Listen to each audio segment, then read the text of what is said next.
सबसे पहला नियम एकादशी व्रत का सबसे पहला नियम है कि आप जिस दिन व्रत करो उसके एक दिन पहले भक्ति का संचार इस हृदय में कर लो। भक्ति का संचार इस हृदय में कर लीजिए। जिस दिन आप व्रत करो, जैसे एकादशी का व्रत कर रहे हो तो दशमी के दिन शाम का समय जब आवे, रात्रि जब होने लगे, शाम का समय आवे और रात्रि का आप जब भोजन ग्रहण करो तो उस भोजन में कोई ऐसा पदार्थ ग्रहण मत करिए जिस पदार्थ के कारण आपकी एकादशी बिगड़ जाए। कोई बेकार भोजन में ग्रहण नहीं करना, श्रेष्ठ भोजन ग्रहण करिए दशमी। और एकादशी का दूसरा नियम बहुत ध्यान से सुनिएगा। जिस दिन आपकी एकादशी का व्रत हो उस दिन प्रयास करिएगा कि अपने हाथ से किसी भी वृक्ष की कोई पत्ती टूटे ना। एकादशी कौन है, कहां से प्रगटी है? माया? नहीं, एकादशी है कौन? क्यों इसकी इतनी प्रधानता है, क्यों इसकी पुण्यता है? एकांत में रखा हुआ शिवलिंग, एकांत में रखे हुए शिव जी की पूजन तीन चीजें देती है। पहला, हमारी उम्र बढ़ाती है। दूसरा, बड़ी बीमारी शरीर में एकांत का शिवलिंग कभी नहीं आने देता। और तीसरा, हमारे जीवन में कभी वैभव की, सत्ता की और लक्ष्मी की कमी नहीं आने देता। ये एकांतेश्वर। ऐसा क्या है एकादशी में जो इसकी पुण्यता मानी जाए? कौन है ये? जो भगवान नारायण तक एकादशी का व्रत करते हैं। सुभद्रा जी को भगवान जगन्नाथ ने, जगदीश ने एकादशी का व्रत कराया था। बद्रीनारायण भगवान को माता लक्ष्मी ने एकादशी का व्रत कराया था। क्यों? चंद्रायण एकादशी व्रत की माता। एकादशी है कौन? तो कहा जिसको व्रत करने पर भगवान नारायण भी जिसका व्रत करते हो, भगवान माता लक्ष्मी जिसका व्रत करती हो, वो एकादशी है कौन? तो शास्त्र वर्णन करता है महाराज। स्कंद पुराण का सुंदर चातुर्मास्य खंड के अंतर्गत वर्णन आया है महाराज। एक बार भगवान विष्णु आनंद में विराजमान थे। पद्मावती और माता लक्ष्मी दोनों उनके पास में विराजी हुई थी। दोनों बैठी। भगवान लक्ष्मी और पद्मावती दोनों बैठी, एक सिर के पास, एक चरण के पास। कुछ समय बाद वहीं पर ब्रह्मदेव का आगमन हुआ और ब्रह्मा जी आगमन पाकर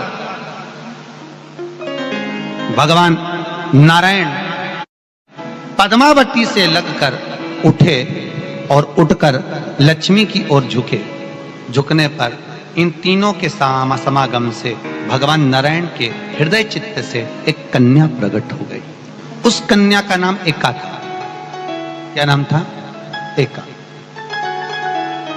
अब 10 उसके गुण इतने प्रबल थे, वो 10 गुण उसके बड़े प्रबल थे कि वो एका जिसको निहारती थी उसको संपदावान बना देती थी। जिसको देख लेती थी उसके जीवन में वो आनंद की अनुभूतियां करा देती थी। एका जिस मार्ग से जाती थी उस मार्ग के द्वार खोल देती थी। एका का पुण्य इतना पुण्य। पद्मावती और लक्ष्मी ने कहा महाराज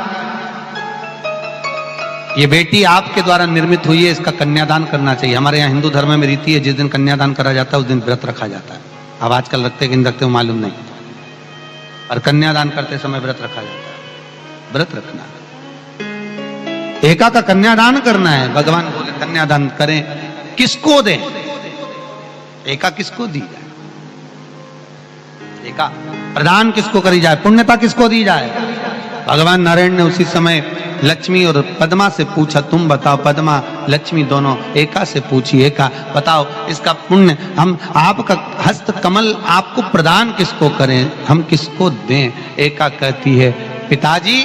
भगवान से कहती है नाथ कृपा करिएगा, मेरे को अगर प्रदान करना चाहती हो, अगर मुझे देना चाहते हो तो एक काम करो। यदि आप देना चाहते हो तो भगवान एक काम, माता ने कहा कि पिताजी अगर कुछ देना चाहते हो तो ऐसी कृपा करो, संसार के मनुष्य अगर मृत्यु लोक में आकर के अंदर 2 एकादशी का भी पुण्य भाग अगर ग्रहण करते हैं तो ये एका उनकी होती है और वैकुंठ का राह खोल देती है।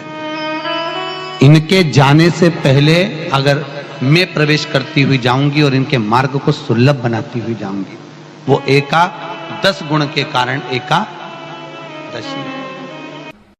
व्रत का सबसे पहला नियम, एकादशी व्रत का सबसे पहला नियम है कि आप जिस दिन व्रत करो उसके एक दिन पहले भक्ति का संचार इस हृदय में कर लो।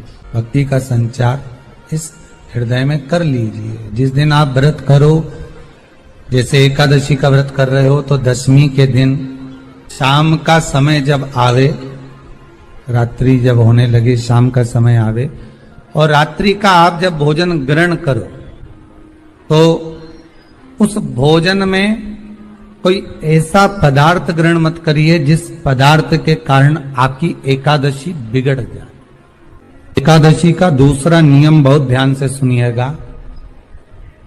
जिस दिन आपकी एकादशी का व्रत हो उस दिन प्रयास करिएगा कि अपने हाथ से किसी भी वृक्ष की कोई पत्ती टूटे, अपने हाथ से किसी भी वृक्ष की, पौधे की, किसी भी वृक्ष की पत्ती अपने हाथ से ना टूटे। बहुत ध्यान दीजिएगा महाराज। एकादशी का ये दूसरा नियम है कि अपने हाथ से किसी पौधे की, किसी वृक्ष की, किसी डाली की कोई पत्ती ना टूटे, इसका प्रयास करिए। यहां पर तीसरे नंबर का जो, चौथे नंबर का जो उपाय बताया है, उपवास करने का जो नियम बताया, उसमें वर्णन किया एकादशी के दिन अगर आपका व्रत है तो आप भूलवश भी डब्बे में रखी हुई रोटी गाय को ना देते हुए कुछ थोड़ा सा फलहार, कोई केला, कोई सेब, जो आप खाते हो, अंगूर, पपीता, जो आप ग्रहण कर रहे हो, उसका थोड़ा सा भाग आप गाय को प्रदान करो। आप गाय को दीजिए। रोटी ही दिए, डब्बे में से निकाल के ले गई, गाय आई है, रोटी देना, देव मना नहीं। बाकी के दिन आप आपके बेटे से कह दो रोटी दिया बेटा जा, पर आप अपने हाथों से, आपका व्रत है तो आप फलाहार आप कर रहे हो तो फलाहार का ही दान गौ माता को दीजिए। 5वां वर्णन किया चतुर्थ भाव में, बन सके जितना एकादशी के दिन भगवान का ओम नमो भगवते वासुदेवाय का जाप करें या अपने गुरु मंत्र का स्मरण करें, या जो मंत्र आपके हृदय में समाहित हो, श्री शिवाय नमस्तुभ्यम, ओम नमः शिवाय, राम कृष्ण शिव, जो मन पड़े उसका भजन करें, पर दिल से करें। जितनी देर करते बने उतना देर करें। माला पकड़ने की भी जरूरत नहीं कि माला पकड़ के बैठता हूं तो घटकी जिब्या से जप लो नहीं, जी वही उतना में ही पूरा हो जाए, वही बहुत। महाराज 5वां नियम कहा, जिस दिन आपका व्रत रहे किसी निंदक से बात ना करें। निंदक जानते हो, भाई दूज के दिन, दिवाली की जो भाई दूज होती है ना, होली दिवाली की जो दूज होती है, उनमें ऐसा गोबर का भाई दूज बनाते हैं और पास में एक चुगलखोर भी बना है और चुगलखोर के ऊपर ऐसा भाटा धर दे, एक पत्थर।